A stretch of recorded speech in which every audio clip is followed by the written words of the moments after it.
Our results today reflect a disaster for the Co-op in 2013, the worst year in our 150 proud year history. And we've been very open today that these results have weakened the business. A £2.5 billion loss leaves us with assets less than half what they were just a few years ago. And we now have to rebuild and transform this organisation. What do you put those losses down to? The biggest element of the loss was the capital crisis at our bank, which emerged in the mid part of 2013 and took us the whole of 2013 to sort out. In the process of doing that, whilst we did save the bank, we also lost control of it. So a business which had been part of the Co-operative Group for over 100 years now is only owned 30% by us, whereas before we had 100% of the bank. And we've had to reflect a big write-off of our investment as a consequence of that.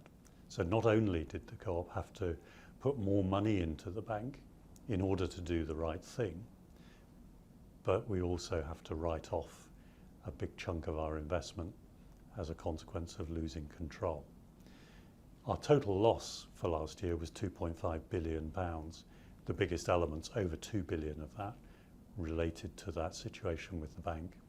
But we've also announced today a write-down in the so-called goodwill attached to the acquisition of the Summerfield food business a few years ago, because we've changed our strategy there and will actually be selling a lot of the stores that were originally acquired when Summerfield was bought. And as a result, we've had to take a big write-off on that goodwill figure. Doesn't it also show huge failings in governance and the management of the Co-op before you arrived last year?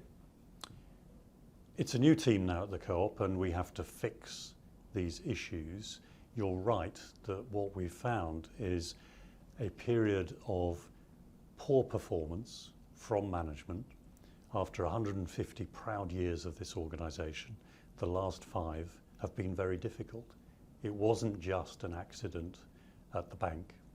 We've also found that it's an organisation that's become bloated in terms of its costs, that's lost direction in terms of its strategy, and that therefore needs wholesale reform.